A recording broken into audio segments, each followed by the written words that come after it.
Selamat datang di PT Southern Pacific Indonesia Lines. Kali ini saya, Bagus Wijanarko, akan membawakan HSE Induction kepada Bapak Ibu semuanya.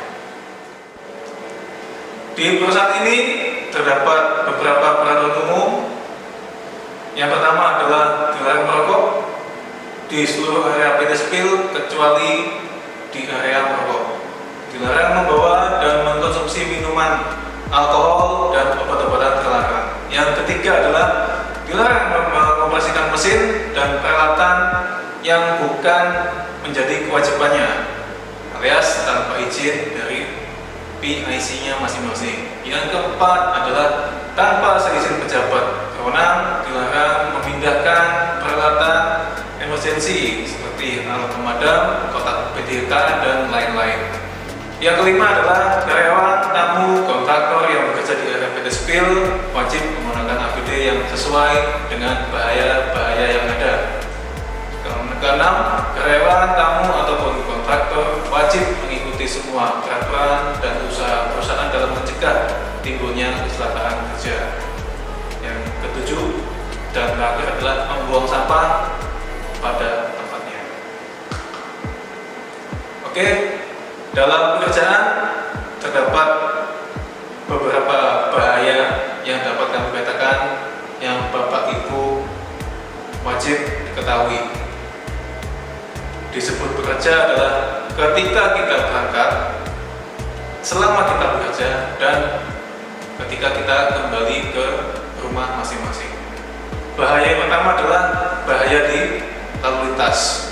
Pada saat Bapak Ibu berangkat dan pulang bekerja, kemungkinannya adalah mengemudi tidak mengutamakan keselamatan, melanggar peraturan, kendaraan yang tidak layak jalan, Bapak Ibu dalam keadaan lelah atau emosional yang akan menyebabkan kecelakaan. Konsekuensinya pastinya bisa kerusakan properti, kerusakan kendaraan, tuntutan hukum, luka parah, cacat, hingga kematian. Lalu bagaimana kita menyikapinya? Bagaimana mitigasinya? Yaitu memakai safety belt atau helm sesuai standar. Jangan lupa klik. Mematuhi peraturan lalu lintas, melakukan maintenance rutin pada kendaraan Anda, dan tentunya istirahat yang cukup. Selanjutnya adalah bahaya ketika Bapak Ibu sampai di area PT Spill. Bahayanya apa aja? Yang pertama adalah slip, trip, and fall. Apa itu? Yaitu bahaya kesandung, bahaya terpeleset, dan bahaya jatuh dari ketinggian. Seperti ketika kita berjalan di permukaan yang licin, terdapat barang yang berserakan, laci yang terbuka, kabel yang melintang, terdapat gangguan konsentrasi pada saat Anda membawa gadget sambil berjalan dan bekerja di ketinggian tanpa harness, yang bisa menyebabkan kecelakaan yang berkategori slip, trip, and fall. Konsekuensinya tentu saja kerusakan properti, luka ringan, hingga parah. Bagaimana mitigasinya? Tata cara yang baik atau housekeeping yang baik, hindari penggunaan gadget pada saat Anda harus berjalan, memastikan memegang handrail saat Anda naik turun tangga, dan menggunakan APD berupa safety harness pada saat Anda bekerja di ketinggian. Berikut adalah video mengenai keselamatan lalu lintas. Silakan Bapak Ibu menyimak dengan seksama.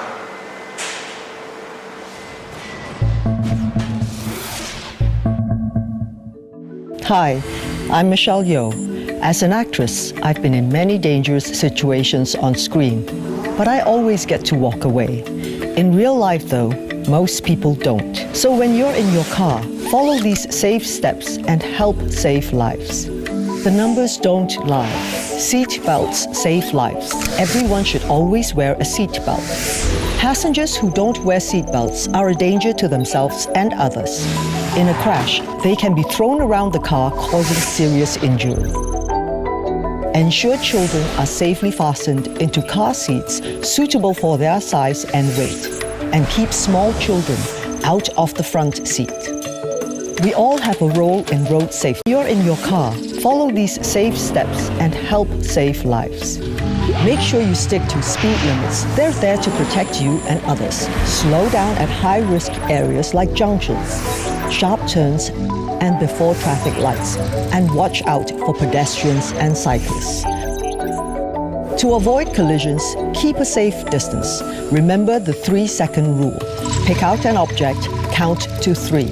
And if you've passed the object before the count of 3, you're far too close. We all have a role in road safety. When you're in your car, follow these safe steps and help save lives. Multitasking whilst driving is dangerous. Never take your eyes or attention off the road. Keep both hands on the steering wheel at all times. Don't eat or drink. Leave your mobile phone alone. Stay focused and keep the music down. We all have a role in road safety. You're on your motorcycle, follow these safe steps and help save lives. Motorcycles are a popular form of transport. If you are a rider or a passenger, always wear a helmet. Make sure it's good quality with clear vision and fits well with the straps done up. Always be aware of bigger vehicles around you. Stay out of their blind spots. Avoid weaving between vehicles and across lanes. Keep a safe distance from other motorists. This gives you enough time to react in dangerous situations. We all have a role in road safety. You're walking near traffic. Follow these safe steps and help save lives. Drivers and pedestrians share the responsibility of keeping themselves and others safe. Your eyes and ears are your best safety tools. Avoid using electronic devices that distract your attention. Stay on sidewalks. If there is no footpath, walk on the edge of the road facing oncoming traffic. At a road crossing, stop, look both ways, listen, and then cross. We all have a role in road safety. Follow these safe steps and play your part. Berikutnya adalah video mengenai bahaya slip, trip, and fall. Silakan menyaksikan.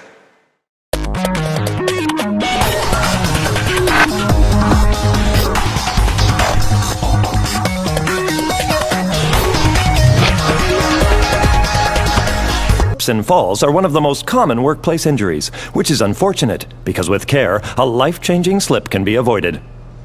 Let's go for a walk. Hold it! Whoa! Ah! Hey! Bacon fat. You've got to be kidding me. Okay, that was an important first lesson.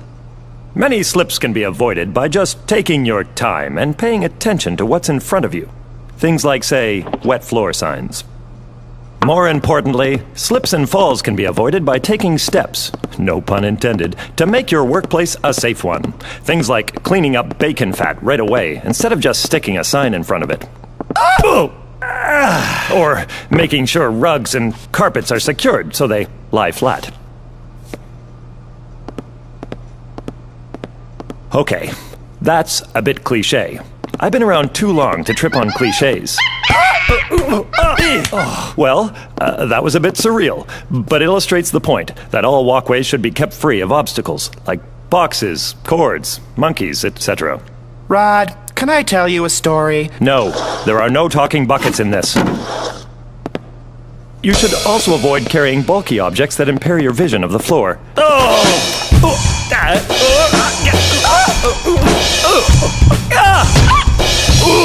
It's best to make more trips with smaller, lighter loads. Trust me. Lights, please. And be sure that sufficient lighting is in place throughout the workplace.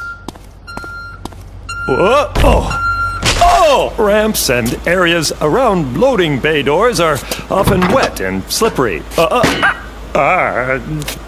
You would also be surprised how many falls occur when people are simply climbing in and out of trucks, tractors, truck beds, and other vehicles. I think I'm going to finish this standing still. As you can see, even the smallest things can have big consequences in the workplace. It's up to you to help maintain a safe work environment by using both common sense and requesting your boss do everything required by law to keep you safe. Hold it! Oh! That was unnecessary. I'm done for today. Apa itu ergonomis? Ergonomis adalah sikap kita dalam bekerja, baik duduk, berdiri, ataupun melakukan aktivitas fisik yang lainnya. Bagaimana ergonomis ini mengganggu kita? Yaitu sikap atau posisi tubuh saat bekerja yang salah itu dapat menyebabkan gangguan fungsi otot, deformasi bentuk tulang, dan lain sebagainya. Bagaimana supaya kita terhindar dari bahaya ergonomis? Itu kita menggunakan meja, kursi, dan peralatan kantor yang mendukung fungsi ergonomis yang baik. Tidak menggunakan satu macam gerakan yang sama secara kontinu. Kita dapat menggunakan gerakan yang berbeda-beda.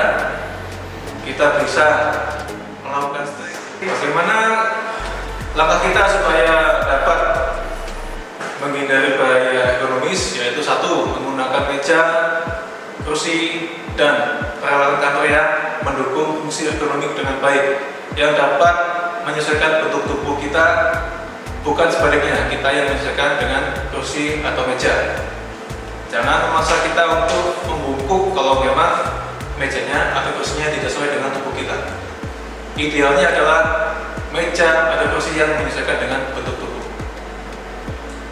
Yang kedua adalah tidak menggunakan satu macam gerakan yang monoton, yang hanya menyiksa bagian tubuh Bapak Ibu tertentu saja. Pastikan Anda melakukan stretching ketika sudah melakukan kegiatan yang monoton seperti duduk, berdiri. Dapat dilakukan stretching setiap 30 atau 60 menit sekali. Bahaya yang keempat adalah workload. Workload adalah beban kerja yang berlebihan yang related terhadap emosi Bapak Ibu. Konsekuensinya adalah dapat terjadi tindak kekerasan di dalam lingkungan perusahaan ataupun terbawa oleh Bapak Ibu di rumah. Tentunya itu dapat membahayakan, apalagi Bapak dan Ibu di jalan tidak terkontrol emosinya, dapat menyebabkan kecelakaan lalu lintas. Bagaimana mitigasinya? Pengelolaan rencana kerja yang baik. Bapak Ibu buat plan yang baik. Cukup istirahat, cukup nutrisi yang baik, vitamin yang baik, serta tidak memaksakan diri pada saat sakit. Berikut adalah video mengenai ergonomi dan workload. Silakan menyaksikan.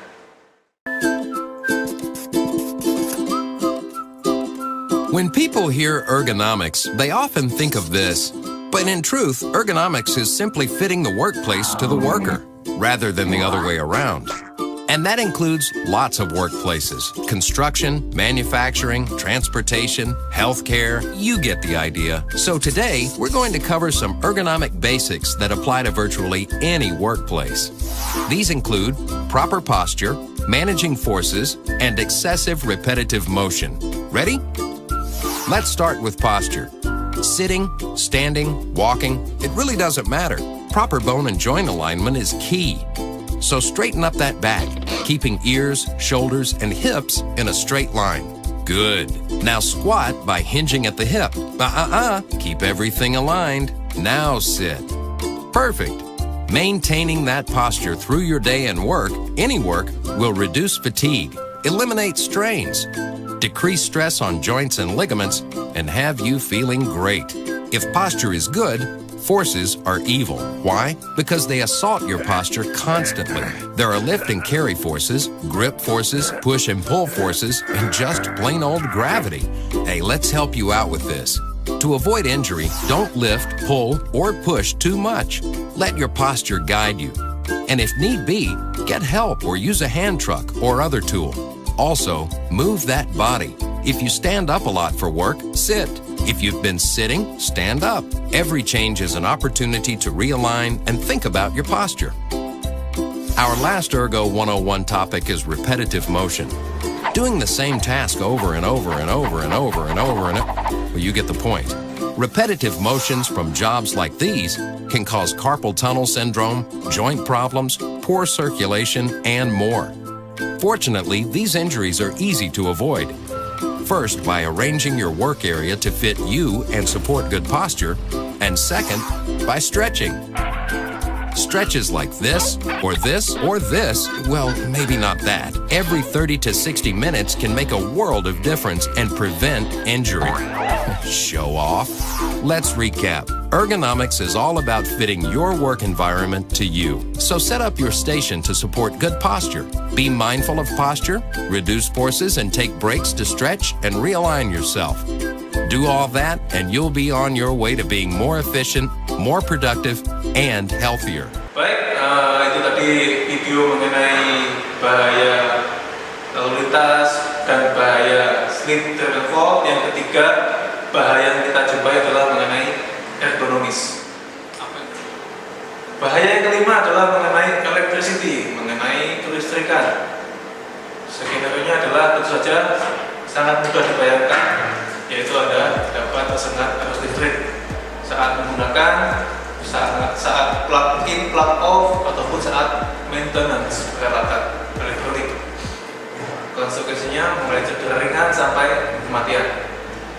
Bagaimana supaya kita terhindar dari bahaya elektrik ataupun kelistrikan?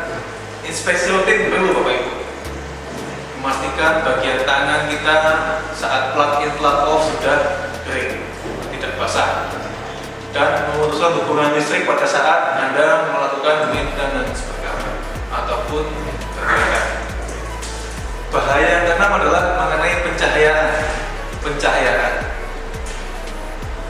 Cahaya yang berlebih tidak baik untuk mata. Begitu juga cahaya kurang juga tidak baik bagi mata. Efeknya tidak langsung terasa. Efeknya terasa pada saat kita sudah mulai tua. Bagaimana supaya hal itu terhindar dari kita, yaitu pemeriksaan dan penyesuaian intensitas cahaya yang rutin, biasanya dilakukan oleh tim anestesi. Yang kedua adalah penggunaan APD saat menghadapi cahaya yang berlebih. Contohnya pada saat Bapak atau Ibu melakukan pengelasan. Dan yang ketiga adalah senam mata. Bagaimana melakukan senam mata? Kita lihat jarak dekat, kita lihat jarak jauh. Kita lihat jarak dekat, kita lihat jarak jauh. Melatih otot fokus pada mata. Berikut adalah video mengenai bahaya listrik di rumah. Silakan disaksikan.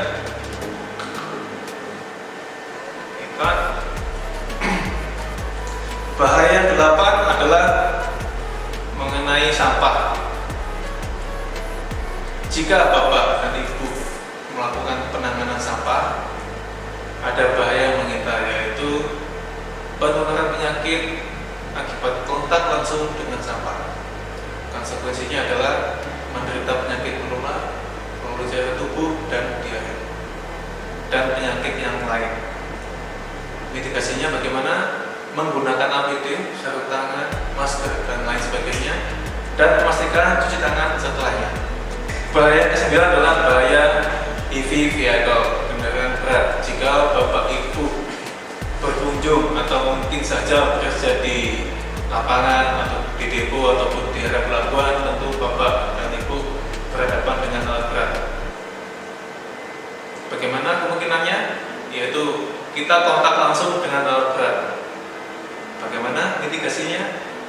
Pastinya buat jarak aman antara alat berat dengan kita, minimal 3 meter.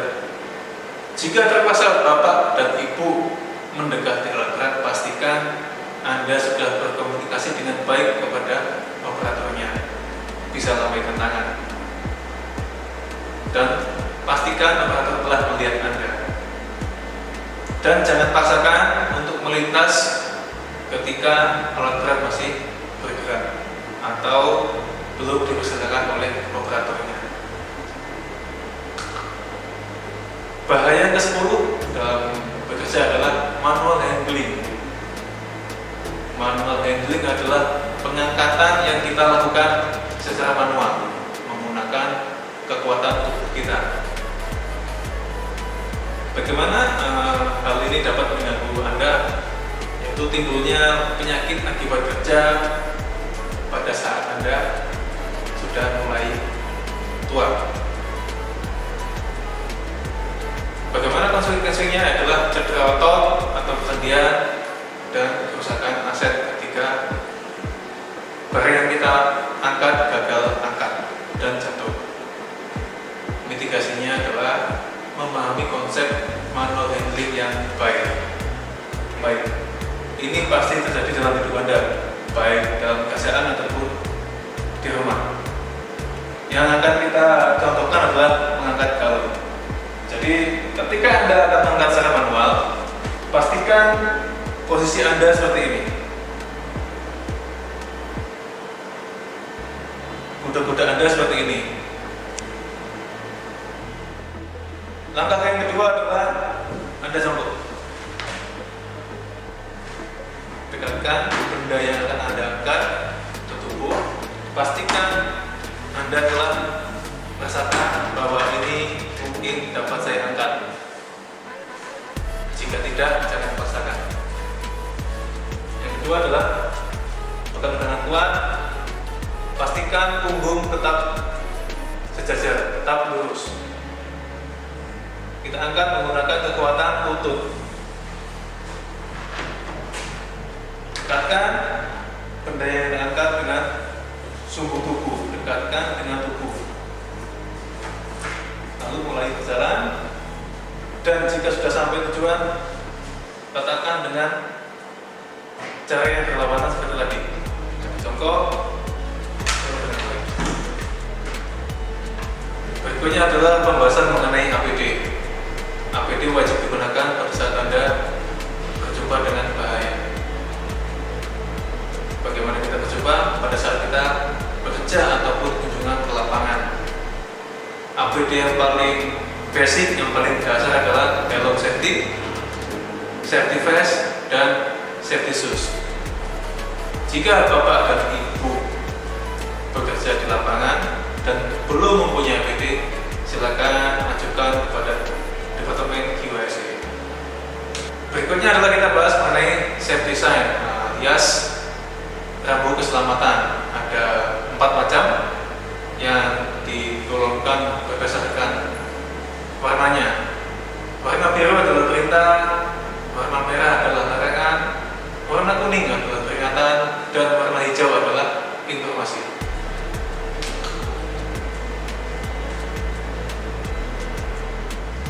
Berikut adalah beberapa macam tabung pemadam kebakaran. Yang kita punya adalah CO2, dry powder, foam, dan vaporizing liquid. CO2 hanya dapat digunakan pada api kelas B dan kelas C. Apa itu api kelas B? Kelas B adalah kebakaran yang terjadi pada bahan bakar minyak. Dan kelas C adalah api yang terjadi pada instalasi listrik.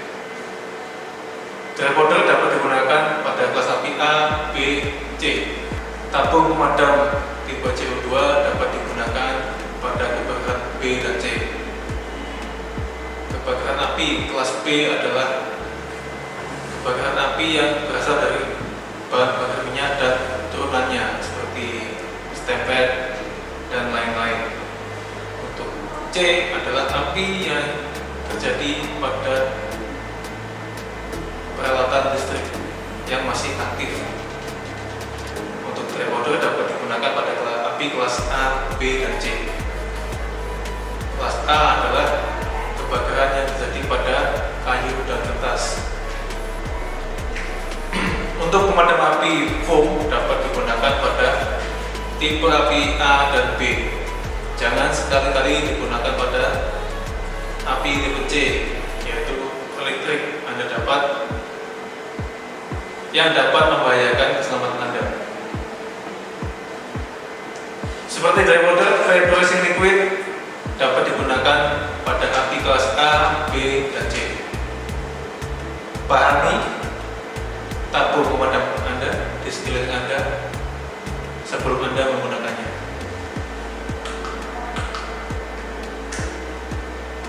aturan pada saat memadamkan api. Yang pertama adalah ketahui apa yang sedang terbakar. Jika tidak, silakan evakuasi. Kalau Anda memaksakan diri untuk memadamkan api yang tidak Anda ketahui tipenya, dapat membahayakan nyawa Anda. Sebelum memutuskan untuk memadamkan api, pastikan alat pemadam api telah Anda coba dan berfungsi dengan baik, dan padamkan api pada titik api bermula. Jika api menyebar dengan cepat dan tidak terkendali, silakan evakuasi diri Anda dan teman-teman. Pastikan posisi Anda sebelum memadamkan api adalah di antara api dan pintu keluar, supaya apa? Ketika Anda gagal memadamkan api, Anda dapat melakukan evakuasi dengan mudah. Di saat Anda meninggalkan gedung, pastikan pintu-pintu, jendela, ventilasi yang Anda lewati tertutup. Tapi jika itu tidak memungkinkan, tinggalkan saja. Sekian HSE Introduction dari Departemen HSE.